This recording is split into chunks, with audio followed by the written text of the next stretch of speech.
लेकिन आप बने रहिए हमारे साथ, क्योंकि ब्रेक के बाद आचार्य जी बताएंगे आज का महा उपाय, जिसमें जानेंगे आत्मविश्वास में कमी को दूर करने के उपाय।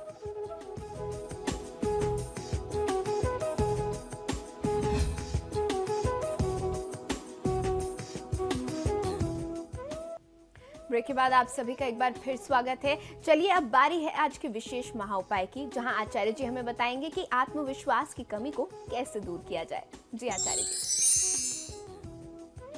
जी बिल्कुल, ये बहुत ही महत्वपूर्ण विषय है। हमारे दर्शकों ने निरंतर हमसे प्रश्न किया कि हम बहुत सारा काम करते हैं, उनके परिवार में ऐसे बहुत सारे बच्चे हैं जो पढ़ाई बहुत मन से करते हैं, सारी प्रिपरेशन बहुत अच्छी होती है, लेकिन जब कभी इंटरव्यू की बात आती है या कभी किसी को फेस करने की बात आती है तो अचानक से आत्मविश्वास की कमी का अनुभव होता है। ऐसा क्यों होता है?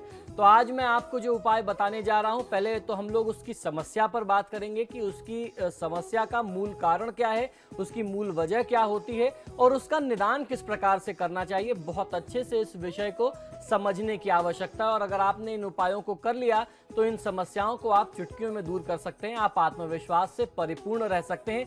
ध्यान ये रखना होगा कि आपका आत्मविश्वास जो है वह शुभ मायनों में बना रहे। अति आत्मविश्वास भी कई बार घातक हो जाता है। तो इस उपाय को किस प्रकार से करना है आप भली भांति स्वयं अपने लिए अच्छे तरीके से समझ सकते हैं। कई बार किसी व्यक्ति के अंदर आत्मविश्वास की कमी ज्योतिषीय दृष्टिकोण से कई सारे कारण पाए जाते हैं। मूलतः आत्मविश्वास की कमी के लिए मंगल, चंद्रमा, सूर्य, बृहस्पति यानी गुरु ग्रह बृहस्पति, गुरु और बुध, ये कुछ प्रमुख ग्रह हैं जिनके कारण से ये समस्याएं होती हैं। यही इसके लिए प्रमुख जिम्मेदार ग्रह हैं।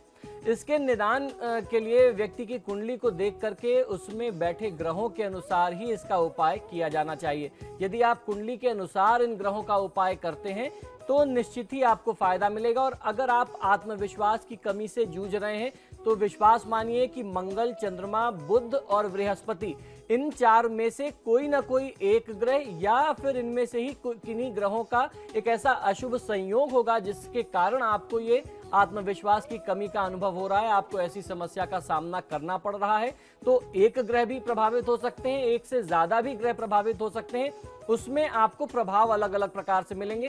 तो किस प्रकार से किस ग्रह का निदान करना है ये उस व्यक्ति की विशेष कुंडली देख करके ही पता चलेगा कि किस व्यक्ति के लिए कौन से ग्रह विशेष का निदान किया जाना चाहिए। तो सबसे पहले बात पा लेते हैं, जब नौकरी या इंटरव्यू के लिए जाएं तो ऐसे में आपको क्या करना चाहिए। ये भी एक बहुत बड़ा प्रश्न आता है। ये तो ग्रहों की बात हो गई, लेकिन अब बात यह है कि जब आप नौकरी के लिए जा रहे हैं और आपको लग रहा है कि आपका आत्मविश्वास कम है तो आपको क्या करना चाहिए। ऐसे में आपको शिव जी तथा हनुमान जी की पूजा करके जाना चाहिए। आपका प्रयास ये हो कि आप जब भी नौकरी के लिए, इंटरव्यू के लिए जाएं तो आप महादेव शिव और हनुमान जी की पूजा कर लें। लोन, कर्ज, ऋण के लिए यदि आप जा रहे हैं बात करने के लिए या फाइल्स आप डालने जा रहे हैं तो आपको ऐसे में क्या करना चाहिए। ऐसे में भगवान श्री विष्णु, श्री हनुमान और भगवान श्री गणेश जी का ध्यान और पूजा करके यदि आप घर से निकलते हैं या रास्ते में कोई मंदिर पड़ता है, आप ऐसे करते हुए जाते हैं पूजा रास्ते में, तो आपको बहुत अच्छा फायदा मिलता है, आपके काम होने की संभावना बढ़ जाती है। जब आप किसी बड़ी